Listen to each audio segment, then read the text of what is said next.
So today I'm going to talk about climate change and how climate change is affecting wine grape production in California. So I'll talk about the stressors, and some of the stressors have direct or indirect impact on wine grape production in California. And then move to talk about the tools and resources available in California and some examples of it. So yeah, so I'll start with some of the stressors and how things are changing in California, and then move into how it is impacting different aspects of agriculture, and then the tools and resources part. So let's start with some very high level overview. So in 2023, Intergovernmental Panel on Climate Change, they came up with the new assessment report, and there were many recommendations or high-level summaries, and I just extracted some of the summaries that are relevant for agriculture. And these are the group of scientists who come up with a consensus on how climate is changing and how it is affecting different sectors, and so this is pretty relevant on the high level, but you can make your inference on how it is really affecting the local conditions. So if you think about increase in the temperature, so every degree increase in temperature has a direct consequences on concurrent extreme conditions, hazards, and multiple hazards at the same time. And so that kind of relevance is going to increase in the future. If you think about the vulnerable communities, so these are under-resourced farming community, for example, they have a really low footprint, but they are the ones who are going to be impacted more and disproportionately. Adaptation planning. So there is a lot of adaptation going on worldwide. So there has been a lot of push in this area in last maybe 5 to 10 years. But at the same time, maladaptation. So adaptation which is not science-based or not in the right direction, that kind of practices are also on the rise. And so I think we need to be really focusing on adaptation that is science-based, relevant, and feasible at the local conditions. Adaptation practices that's been feasible now might not be feasible in the future. So when we think about investments, when we think about 30 years orchards, for example, you need to think about all these aspects and think about what's going to be sustainable in the future and make decisions based on that. And I think kind of puts the sense of urgency of investment in adaptation practices. So you need to be really accelerating some of the things, otherwise things are going to be not that beneficial in the future. And so if you have resources in place, it could be more impactful now than in the future. Okay, so if we think about temperatures and how things are changing in California. So if you look at this map, this is the Central Valley and this is the coast, and a lot of the wine grape production happens here as well as in the Central Valley as well. And so think about that region, and on this bar chart you see red and blue. Red is the change in maximum temperatures in last 100+ years, and the blue is the change in the minimum temperatures. So as you can see, the rate of increase in the minimum temperatures, this is a historical years, so it's an observed conditions. So as you can see, the minimum temperatures are rising at 2 or 3 folds higher than the maximum. Now the problem is maximum temperatures haven't gone up at the same rate. In a way it's a good thing, but what's problem is the diurnal temperature, which is the difference between your max and min temperatures, is going down, and that has the direct consequences on wine grape in terms of quality and also their growth and development aspect. So, that's kind of the crucial part, and there are many other consequences related to this minimum temperature increases, and I'll talk about some of them in the next few slides. So this is a time series of precipitation statewide, both historic as well as in the future.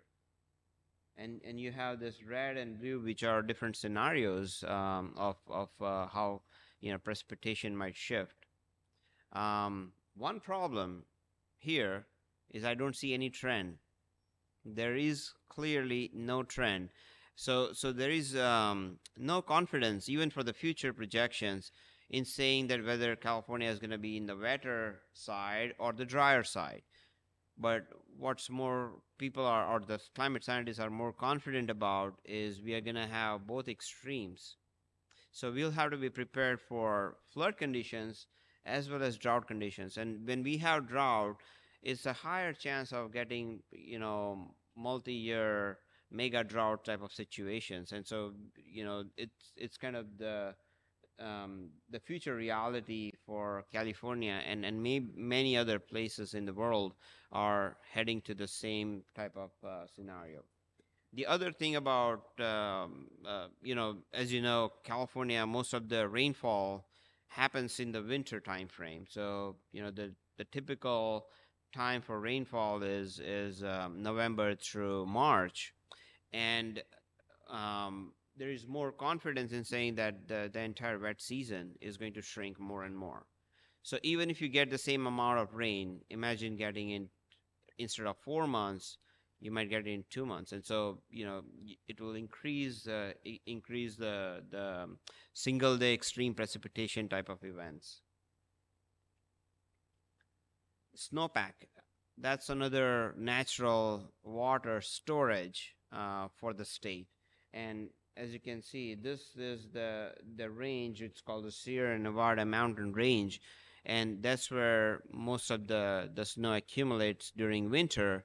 And once the spring and summer starts, it starts melting and then catches into reservoirs, and that's used for irrigation and urban usage for throughout the season. And so what's happening in the past is, like, you have the larger storage here, and this is the 30 years historical range. As we think about 2070 to 2099, in both low emission or high emission scenarios, we're going to lose 50 to 65% of that snowpack. And the reason is, again, going back to the first slide about minimum temperature increases. So that's kind of corresponds to the wintertime, warmer winters, and the snow, more precipitation comes in the liquid form than snow. That's one thing. And the other thing is snow melts earlier and earlier. And so that's another aspect of it. Okay, so another big concern with respect to climate change is extreme heat. And the way the extreme heat is defined is, if you pick a, let's say, 30 years window, and you look at 98th percentile or 99th percentile, the upper range of that time frame. And let's say, in this case, I picked the southern part of the Central Valley area, Fresno, Visalia, and so southern part of the San Joaquin Valley, and so that threshold is around 104 degrees Fahrenheit. Sorry, I didn't do the conversion. Maybe around 45, I guess, somewhere in that range, or more. Yeah, maybe 40 to 45. So that's the upper threshold for the extreme heat in this area. Now, the models are showing that on an average, historically, we used to get about 4 days when temperature exceeding that number. And I can give an example of this current year. Right now, we have been having this heat wave, and almost for last 3 weeks, we have been having temperature above that range. And just as an example, and in the future, we will see 40 to 65 days when temperature is going to exceed that 103, 104 degrees Fahrenheit range for this location. That doesn't mean that the entire California is going to warm at the same rate. We have the microclimates all over California, and those will still maintain the microclimate, but even within those microclimate, we'll see the changes happening. And another issue with the extreme heat is, historically, most of the extreme heat were scattered in June, July, August, which is a summer time frame in California. And as we move into the future, that June, July, August is going to be denser, which means it will have more and more extreme heat during summer, but it will start as early as May and will last as long as September or October. And so if you think about a lot of the crops we grow, they are, manual labor. And so there is a lot of farm workers working in the field, harvesting a lot of the specialty crops by hand. And so if you think about this extreme heat exposures, how it's affecting different aspects of their health, and at the same time it's also affecting physiology of the crops as well. Okay, so let's move and talk about some of the impacts on agriculture. These are some random quotes from farmers, and we were throughout the state we did a lot of interviews, focus groups, and statewide surveys asking farmers how are they seeing changes in climate, and how is it affecting their crops. And so some farmers are thinking about switching to a different crop and like aligning with the market. Water being feast or famine, so too hot for too long, yield losses, and water prices is another concern. Like the water district might have to change the prices. And some growers are also thinking about future, like some crops might not be suitable in the future. So how can we think more proactively and start planning for 30, 40 years down the line? I'll skip this slide because it's not, so these are impacts on crop in California, and these are all annual crops. They also had done some work on wine grapes and how climate change is affecting wine grape in terms of yield, but those are more driven by empirical models and not the mathematical simulation models. And so you kind of take it with a grain of salt because there are some uncertainties. But overall, as you can see, only with temperature increases, you can expect 20 to 40% decline in different yield. So another relevance is shifting the phenology. And so the last spring freeze is shifting earlier, fall freeze is shifting later. You have the longer growing season, and I think that affects the sort of the phenology of the crop as well. So we did some work on processing tomatoes, and what we found is the time from emergence to maturity. So when crops are in the field, they are accumulating heat units much faster, and so they reach their growth stages faster and faster, and their maturity is also faster. And so with processing tomatoes, what we found is they'll mature almost like 3 weeks earlier. So there is this type of information is useful for processors because they need this kind of commodity in time for them to prepare. I thought about this time in a different way. I thought I only spent 5 minutes. I only have 5 minutes left. All right. So the another aspect of climate change, which might be a little bit of good news, is we have reduced frost risk all over California. And again, this is it doesn't mean that year to year you might not get the frost. You will still have that, but overall, in general, we have less frost exposure throughout California. And another impact is related to pests and diseases, which I'll probably need to skip because I need to shift to the tools part.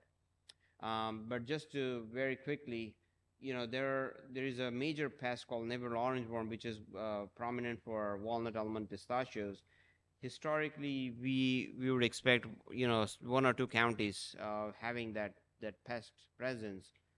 As we move into the future, almost the entire valley will have the one additional generation and exponential population increase in this pest. Okay, so let's move about data-driven tools. For US, if you think about data, we have too much data. There is no shortage of data. What's needed is how can we translate this information into meaningful decision support, and that's a priority at the state level, prior to the federal level. We talked to farmers, and they were saying that we don't care about the average increase in temperature. What we care about is how it's relevant for my crop, and so how can we make crop specific decision tools that we can use and make our decisions based on it. So we developed this tool. It's called Cal AgroClimate. It's a tool for managing risk in California, and this is the website live, and feel free to explore. This is focused on California, but I can see this type of tools could be transferred or adopted to conditions here as well. The funding I got from USDA and then also from the University of California to develop a set of tools. And right now we have 5 tools, which has a heat advisory, frost advisory, crop phenology, pest advisory, and agroclimate indicators. And I'll briefly go over some of the tools. In terms of the data, so instead of relying on weather stations can provide excellent source of meteorological information. However, we don't have weather stations which covers the entire state, right? And so you kind of have to rely on other options. In this case, we are working with the gridded data source. So the free data source is 4 kilometer and the paid one is 800 meter. And so you get more information in this kind of data source. So in this Cal AgroClimate system, we are using this 800 meter resolution data. Farmers can go into their location, click on their tool that they're interested in, and they get information right for that spot using this gridded data source. Frost and heat advisory is based on 7-day forecast information. So rather than growers need to go to the National Weather Service website and explore it from for their location, we give this like a spatial risk map and how things are changing, and they can easily explore this tool. Crop phenology is a little bit more complex, where they can select their crop. We have roughly about 12 crops right now, including wine grapes, and they can choose a variety, and it'll give you your crop progress for the year. You can compare it with last 5 years. You can compare it with last 30 years to see how current year is shifting, or is it on track with respect to the other the previous years. And the same with pest advisory tool. So it's based on crop-specific pest information. So they can select their crop, they can select their pest of interest, and this tool can provide when their next generation is going to start. And so you can, track your pesticide application or scouting or this kind of things for your usage. And this agroclimate indicator is 40 years, previous 40 years of agroclimatic parameters, how they are shifting or changing. And so that kind of trend, all you need to do is select the region or the county within the state, and you can select which parameter you are interested in, and it will give you the risk map or the risk information. It's kind of useful information if you are thinking about 30-40 years investment planning in certain crops. And here's an example of diurnal temperature range, and for one location, as you can see, you can clearly see how this range is shifting or declining over time. Okay, so this is last part of my slide, and I'll I'll stop afterwards. So, you know, we talk about climate change a lot, but a lot of time what we need is a lot of involvement from growers' point of view, conversations with them. With that in mind, we started this project called Multifaceted Pathways to Climate Smart Agriculture. It was USDA funding. It was about $2 million for 5 years project, and we are on the second year of that project. And working with USDA and UC Davis on this project, and we have a big regional leads who are kind of leading the issues in their region and identifying what we need to be focusing on, and helping the overall team to implement some of the practices. And the way it's called multifaceted pathways is we have different prongs to it. So we start with stakeholder need assessment, like first to understand what type of information farmers are needing. What's their climate perception, and in terms of extension resources, what do they need, and those type of things. Training for technical service providers. So technical service providers are academics, or it could be agencies who are directly working with farmers, advising farmers. Now, they sometimes don't have the capacity or the resources to address their climate concerns. And so we are offering trainings to technical service providers through this project. And then we host this regional workshop for farmers across the state through the help of regional leads and their guidance. And we also have a student component. So, students sometimes do not get outside stakeholder perspectives or, the real world scenarios. And so we are trying to connect students with the stakeholders, and students get an exposure for in-class training, but they also have a chance to interact with farmers, chance to see different facilities and learn from it. So these are some of the the workshop when we did last year in different regions. So tree nuts focused, and then was a berry focused vegetable, and some of those pictures for students trips to farmers field. And so I think this is a work in progress, but we see a lot of value in kind of providing this information that is most relevant for farmers, doing it for region specific and commodity specific. So this is an example. We are capturing all the presentations, recordings, and putting it freely available for anyone to use it. We still working on the website, but it'll soon be ready.